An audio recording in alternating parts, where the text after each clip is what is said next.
Il était une fois une rose qui poussait dans un lieu où la végétation était inexistante. Elle se sentait si seule qu'elle restait en bouton. Un jour, un oiseau multicolore vint se poser sur elle et lui dit « Jolie rose, pourquoi n'ouvres-tu pas tes pétales, comme les roses qui poussent de l'autre côté du jardin ?»« Je ne sais pas, je me sens inutile ici, et personne ne vient jamais me voir. Je me sens si triste, loin de mes sœurs les roses, qui elles aussi m'ignorent, et sont trop loin de moi pour pouvoir communiquer. »« Je peux te comprendre, dit l'oiseau. Moi j'ai la chance de pouvoir voler et aller où je veux. Si tu le désires, je peux devenir ton porte-parole.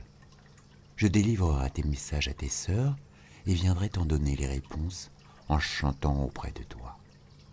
Ainsi, les humains attirés par le chant viendraient t'admirer. Est-ce que cela pourra t'aider à t'épanouir ? » « Ce serait merveilleux, s'exclama la rose. Maintenant je sais que j'ai un véritable ami. Envole-toi et dis à mes sœurs que je leur envoie tout mon amour et que j'aimerais tout savoir de leur vie et partager leurs secrets. » L'oiseau s'envola et alla trouver les roses en gerbe qui poussaient à l'autre côté du jardin. « Je viens vous voir, leur dit-il, de la part de votre sœur, la rose qui pousse dans un lieu délaissé. Elle se sent très isolée, triste et inutile. »« Inutile » s'exclamèrent les autres. « Mais c'est incroyable ! Cette rose est pour nous un exemple. Nous l'avons toujours considérée comme exceptionnelle. Dis-lui de notre part que depuis sa naissance, nous la reconnaissons comme la reine de toutes les roses de ce jardin et que nous la respectons. » À ces mots, l'oiseau s'envola à tire-d'aile pour retrouver la rose esselée. « Ne sois plus jamais triste, dit-il à son ami.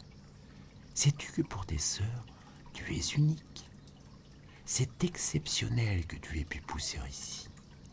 Tu enchantes ces lieux déserts et tu es un exemple pour les autres. »« Je suis un exemple ? » ?»« Oui, tu es un exemple de sagesse et de force. »« Merci, je me sens beaucoup mieux à présent, continua la rose. Excuse-moi auprès de mes sœurs. Pendant longtemps, j'étais en attente d'une reconnaissance. Je vivais l'injustice et la solitude. Je n'avais pas compris que ces lieux déserts étaient pleins de richesses et qu'ils m'avaient reconnu pour ma beauté intérieure. Merci, mon ami. Puis, la rose s'épanouit au soleil et offrit ses pétales multicolores. Elles étaient aussi lumineuses et intenses que les plumes de son ami l'oiseau, si étincelantes que ses sœurs purent la voir de loin et capter son message d'amour.